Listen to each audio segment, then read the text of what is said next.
ایک مسلمان جو کلمہ پڑھتا ہے لا الہ الا اللہ محمد الرسول اللہ، جس کے لیے رول ماڈل ہیں سیدہ عائشہ صدیقہ رضی اللہ تعالی عنہ ام المومنین، جس کے لیے رول ماڈل ہیں سیدہ فاطمہ الزہرا رضی اللہ تعالی عنہ، فرمایا جنازہ بھی رات کے وقت میں اٹھایا جائے، جس کے لیے رول ماڈل ہیں ازواج مطہرات امہات المومنین، آپ صلی اللہ علیہ وسلم کی صاحبزادیاں، صحابہ اکرام، صحابیات، وہ شخص کیسے یہ بے حیائی کا کام کر سکتا ہے؟ یہ آنکھ یہ کیسے پڑوسی کی بیٹی پر جا سکتی ہے؟ یہ غیر محرم پر کیسے اٹھ سکتی ہے؟ قرآن کریم میں اللہ تعالیٰ نے فرمایا سود مت کھاؤ، قتل مت کرو، جھوٹ مت بولو، غیبت مت کرو، چغلی مت کرو، تجسس مت کرو، تحسس مت کرو۔ لیکن جہاں زنا کی بات ہے یہ نہیں فرمایا کہ مت کرو، فرمایا وَلَا تَقْرَبُوا الزِّنَا، اس کے قریب بھی مت جاؤ، اور فرمایا زِنَا الْعَيْنَيْنِ النَّظَرُ، آنکھوں کا زنا وہ دیکھ لینا ہے۔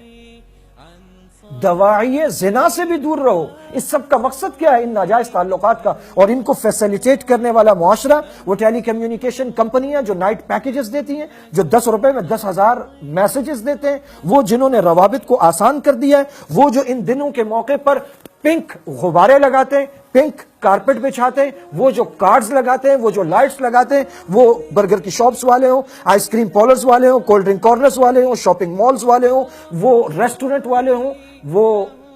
ہٹ پر فنکشنز کا انعقاد کرنے والے ہوں، وہ میوزیکل پروگرامز کروانے والے ہوں، یہ سارے کے سارے لوگ جو فیسیلیٹیٹ کر کے نئی نسل کو بگاڑ رہے ہیں، مغرب کی نقالی پر اور گندوں کی نقالی پر مجبور کر رہے ہیں، ہماری پوری قوم کے اور نسل کے بگاڑ میں یہ برابر کے شریک ہے۔ اگر سامنے والے کی بیٹی محفوظ نہیں رہے گی تو ہماری بیٹی کیسے محفوظ رہے گی؟ اگر ہمارے گھر سے گفٹ چل کر سامنے والے کی بہن کو گیا تو کیا گارنٹی ہے کہ اس کے گھر سے نکل کر وہ گفٹ ہمارے گھر میں نہیں آئے گا؟ دوسروں کی بہنیں اس لیے کہ ان پر گندی نظریں اٹھائی جائیں، ان کے ساتھ راتوں کو کالز پہ بات کی جائے، ان کو میسیجز بھیجے جائیں، ان کو کارڈز دیے جائیں، ان کو یہ پنک غباروں والے اور یہ دوسرے اور یہ ریپرز والے گفٹس دیے جائیں، اور پھر کوئی یہ سمجھے کہ میرا گھر محفوظ رہے گا۔ ان خیال استو محال استو جنو، جو آگ وہاں لگاؤ گے وہ وہاں سے بھڑکتی ہوئی تمہارے گھر تک آئے گی، یہ الاؤ تمہیں بھی دہکائے گا۔ مبارکباد کے مستحق ہیں وفاقی وزیر داخلہ چودھری نثار صاحب، جنہوں نے کم از کم اسلام آباد کے ایریے میں اس طرح کے پروگرامز پر پابندی لگائی ہے،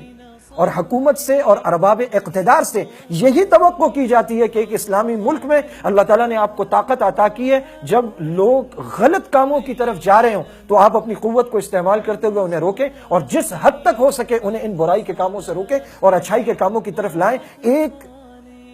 مسلمان حکومت کا فرائض منصبی میں سے یہ ہے، ایک مسلمان حکومت کے فرائض منصبی میں سے یہ بات ہے کہ وہ امر بالمعروف نہی عن المنکر کرے، یعنی نیکی کا حکم کرے، برائی سے روک دے، اور یہ ایک عام آدمی کی دعوت کی طرح نہیں ہوگا، اس کا امر بالمعروف بھی حکومت کے پورے وسائل کے ساتھ، طاقت کے ساتھ ہوگا، اور اس کا نہی عن المنکر بھی پوری طاقت کے ساتھ ہوگا۔ کیوں کہ آپ اس مسند اقتدار پر براجمان ہیں جہاں سے نکلنے والا ایک آرڈر لوگوں کو برائی کے کاموں سے روک دے گا۔ تو مبارکباد کے مستحق ہیں، اور دیگر جتنے ارباب اقتدار ہیں، اور اللہ تعالیٰ نے جس حد کے اندر کلکم مسئول وکلکم مسئول عن رعیتہ، جہاں جہاں آپ کا بس چلتا ہے آپ ان پروگرامز کو روکیے، اور ٹی وی پر، ریڈیو پر، اخبارات میں، پرنٹ، سوشل، الیکٹرانک میڈیا پر اس پر مباحثے ہوں، اس کی قباحت کو، اس کے نتائج کو، اس کے بھڑکتے ہوئے شعلوں کو، اس آگ کو اور اس سے نکلنے والی برائی کو نوجوان نسل کے سامنے جس حد تک ہو سکے کھول کر بیان کیا جائے، اور انہیں بتایا جائے کہ یہ عفت کا، عصمت کا، پاکیزگی کا، طہارت کا، حیا کا راستہ نہیں ہے، یہ اسلام کا راستہ نہیں ہے، یہ ہمارے کلچر، ہماری ثقافت سے میل کھانے والا راستہ نہیں ہے۔ ہماری بچیاں وہ نہیں ہے کہ کوئی بھی شخص اٹھے اور انہیں وہ اپنی طرف راغب کرے، اپنی طرف بلائے، ان کو گفٹس دے، ان سے تنہائی میں ملنے کی بات کرے، وہ یہ کہے کہ میں تمہارے ساتھ فلاں جگہ جانا چاہتا ہوں، فلاں جگہ جانا چاہتا ہوں۔ ہمارا فیملی سسٹم ٹوٹا نہیں ہے، ہمارے گھرانے ابھی ٹوٹے نہیں ہیں، الحمدللہ ہمارے درمیان نکاح موجود ہے۔ اگر کوئی محبت کا جذبہ رکھتا ہے، شریعت نے اس کی نفی نہیں کی،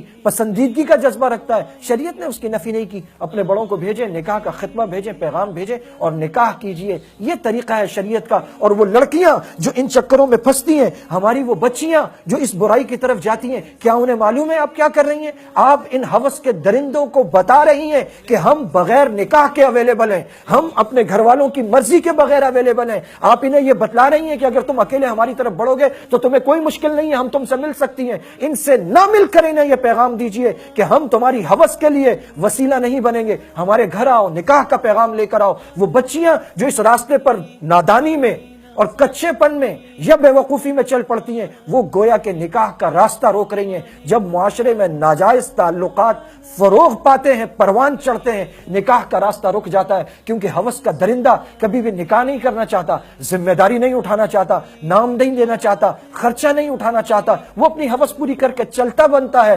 نکاح کی ذمہ داری شریف آدمی اٹھاتا ہے، اور یہ انسانی فطرت کا، اس کے جسم کا تقاضا ہے کہ اسے یہ رشتہ اس کائنات میں چاہیے۔ جب وہ اسے غلط طریقے سے نہیں ملے گا معاشرے میں تو پھر وہ نکاح کی طرف آئے گا۔ یہ بچیاں خود اپنے ساتھ اور دوسری لڑکیوں کے ساتھ ظلم کرتی ہیں جو اس راستے پر چلتی ہیں۔ اللہ تعالی ہمیں حیادار بنا دے، ہماری اولادوں اور نسلوں کو حیادار بنا دے۔ اللہ تعالی اس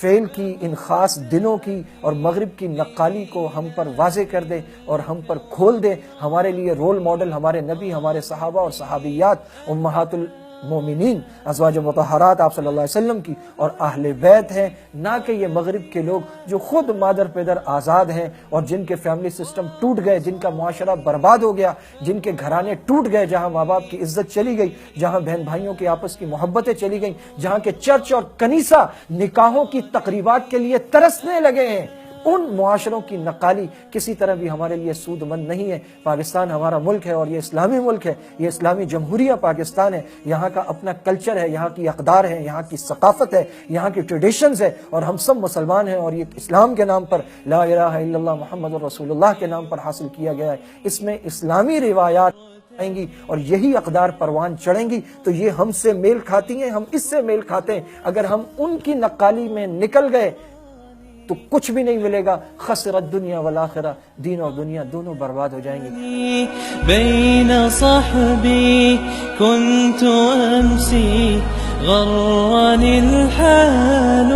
امانی این انتم من سؤال